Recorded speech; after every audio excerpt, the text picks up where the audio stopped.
Hi folks, it's Pete here from Ashton's Cars, and here I am with yet another Volkswagen powered by that familiar 2-litre TDI engine, the 140 brake, also in my VW CC, and also in my Passat Estate that I showed on the channel a few days ago, if you've been watching. This time though, we've got the Tiguan, and this one is a BLUEMOTION Sport model, but most importantly it's the 4Motion model, so it's 4-wheel drive. And this is a 74,000 mile car, quite low mileage for its age, in excellent condition. It's just come into us, so I thought I'd give you a quick guided tour of it and show you some of the features that I like on these Tiguans. Now, the Tiguan is Volkswagen's smaller SUV. In fact, it was Volkswagen's smaller SUV. They've since brought out loads of smaller, yet again, SUVs and crossovers. But the Tiguan's golf-sized, and it's based on a golf platform. But this one is, of course, the all-important 4Motion model. So that's something that I always really like to see in a Tiguan, because all of a sudden it elevates itself above just being a golf on stilts, and it makes it a genuine 4-wheel drive SUV. So much wider appeal, in my opinion, than the regular 2-wheel drive model. There's nothing wrong with those 2-wheel drive models. We do sell them from time to time, but of course you are really stuck with the fact that it isn't really any more capable than a Golf, and the Golf is a mighty fine car. So for me, it's worth investing a little bit money to have perhaps, you know, the 4-wheel drive version like this, and then you get the performance to match the looks of it. And it's a fine looking car. The actual design of it lasted Volkswagen for many years. They were building Tiguans from about 2008 right the way through this shape, I think, to about 2018. So it was a long-lived design with a few minor facelifts along the way before it then got replaced with a new model which is slightly larger.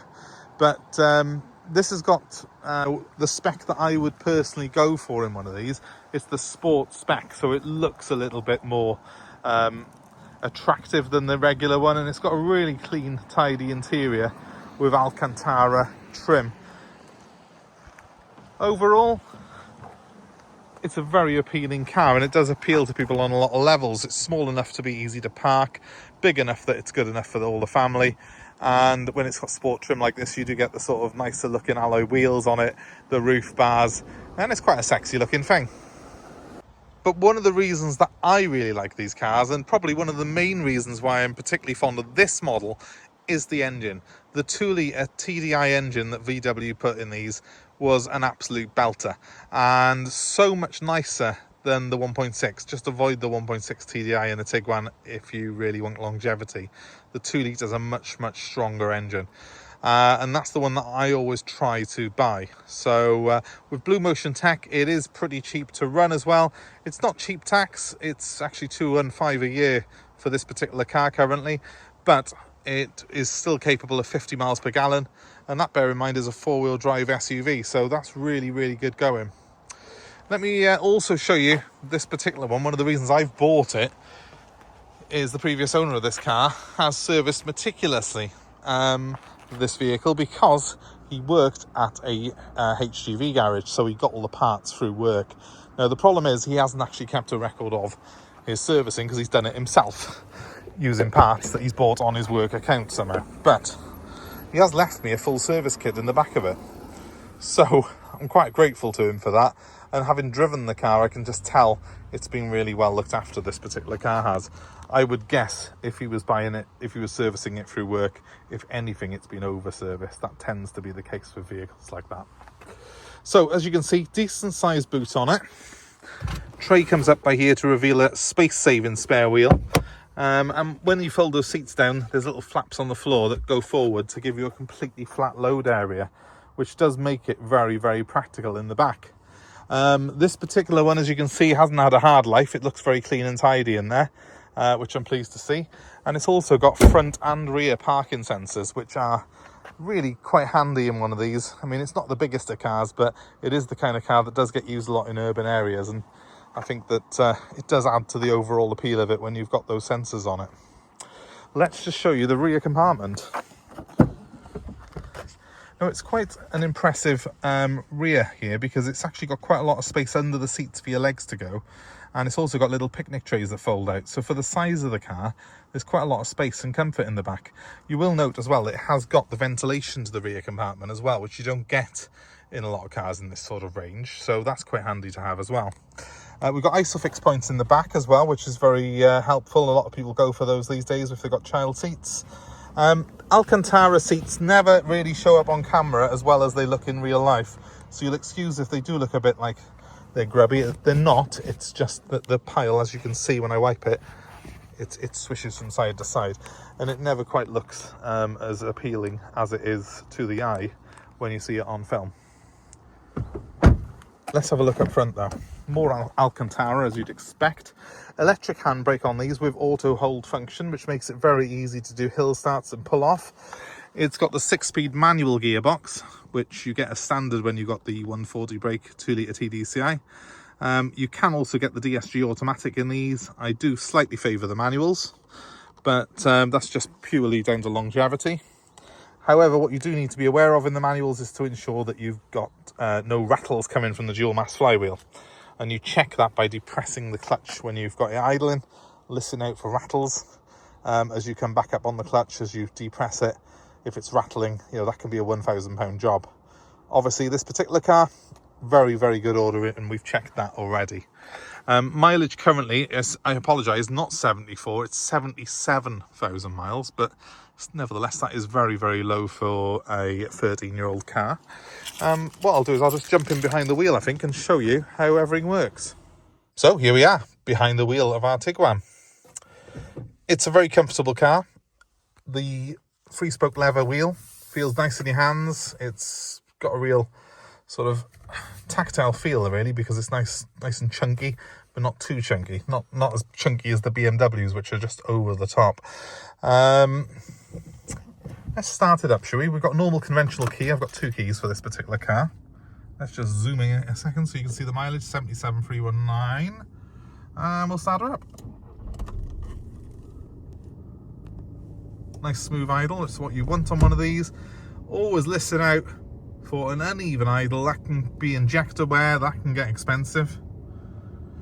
So, no, nice and smooth. Let's give it a rev. I'm looking in the rear mirror just to make sure that I haven't got any smoke when I rev it. There isn't any, of course. That would indicate perhaps turbo wear or injector wear. If I've got smoke coming out the back, I need to be watchful and mindful of that. And of course, just one more time, I'll depress the clutch and listen out for rattles on it. That slight change in the revs there as I come back up off the clutch, it's designed to do that, to allow you to pull off much more smoothly without stalling. Little thing that Volkswagen build into their cars. Here we have the main command center for the car. It is a stereo of sorts, but it's also got the media system. It's got your phone system on it. I haven't set it all up yet, and also a DAB stereo as well, which is great for listening to all your favorite stations. It's very easy to use. It's got wheel mounted controls as well, so you'll soon get the hang of it. And of course, if you put your phone through it, it means you can stay safe and legal behind the wheel, and you can even stream your music from your phone through the stereo. I've then got conventional heating controls here with just a regular air conditioning. That's very easy to use as well. It's nice and simple, and of course, because they're just twisty turny dials, you can they're very tactile and you can just get used to them very, very quickly. You don't need to take your eyes off the road when you're adjusting the heating controls in this car, and that's something that I'm particularly fond of. Nice big cubby by here and a huge glove box by here, which has got all the manuals in there and the locking wheel nut. And then down here we've got 2 cup holders, the handbrake, and also the auto hold function, which I can turn on if I want to assist me with hill starts. I've also got an armrest which pulls forward and also opens up to reveal yet more storage space. There's quite a lot of space in this car, in fairness. And look, it comes with a free USB plug. That's quite handy, isn't it? We'll pop that in there. And a free pen. Might claim that for myself. We'll put it there for now. But overall, this car has got a good spec on it. It's got everything that I would possibly want, including front and rear electric windows, electric heated mirrors, the air conditioning's nice and cold, and it's just a nice thing to drive, really. This is, they always are. These sport models have got a nice feel about them. They feel sturdy on the road, they handle really well, and of course, because it's the 4Motion version, you have got that extra bit of grip and reassurance when the roads are wet and greasy. So, you know, it is, believe it or not, summer here, despite the grey skies at the moment, and winter's the last thing on your mind. But this car will come in very, very handy for people when the winter does sort of setting and you've got these sort of greasy or slidey roads. This really is fantastic. You won't be getting caught out on wet leaves and ice this winter if you had a 4Motion Tiguan. So a really good family friendly car that's also a bit more practical than your average SUV, because it is actually 4-wheel drive. I'm not anti-SUV, I'm not anti-crossover. I like them, we sell lots of them, but I do like a car that has got a bit of ability to match its looks, really. No point looking like you're the toughest kid on the street and then you're really just no different to a regular family hatch. So there you have it, guys. The bodywork on this car is pretty much immaculate. Couple of light marks on the alloy wheels, but nothing really that would put me off buying it. And it's on a set of matching Marshall tyres, which are a good brand. Again, go to show that the previous owner's taken a little bit of care in keeping his car in tip-top condition. In my opinion, you know, one of the nicer SUVs in this sort of price range. You have got all the ability there. You've also got the reassurance that it is a Volkswagen, and with that 2-litre TDI especially, they have got a really, really good reputation. So if you're in the market for something like this, maybe this is the car that you're looking for. If it is, then, well, please give me a call. 07932 873 646 is the number. And of course, if you are purely having a look at our videos online, well, that's great. Thank you for watching. Please, though, subscribe to the channel, hit the notifications, and you will be kept abreast of all the cars that we've got coming in. And hopefully more goings on at the garage with some interesting stuff as well. We do try and get some interesting things on here when we are not busy selling cars. So keep an eye out for my new Land Cruiser, which I've got coming in. That's going to be my new tow bus. I'm also hoping to get my Land Rover up on the channel to do a little video with that very soon as well, which is a modified Disco 2. So if you're into your 4x4s, we've got a few interesting ones coming up. But thanks for watching the video, guys. Thanks again, and call me on 07932 873 646 if this is the car for you. We'll be glad to assist you in any way we can. We do offer delivery anywhere in the UK, so it doesn't matter if you're not local to us. We are happy to get the car over to you, and we're also happy to take your old car in part exchange. So let me know what you got. Please comment below as well and let us know your thoughts on Tiguans and VWs in general, and your experience of these cars as well as this 2-litre TDCi engine. Do you agree with me? Is it one of the greatest engines perhaps ever fitted in a family SUV? I think it probably is, actually. And as long as it's maintained well, capable of very, very high mileage, very durable cars. So let us know your thoughts below. Let us know if you wouldn't buy a Tiguan, what would you have instead? There's an interesting one. There's so much choice in this range. I'll just let that van go past. Well, thanks for watching, guys. Have a great day wherever you are. I'm off home now, and hope to see you very soon here at Ashton's Cars. Bye for now.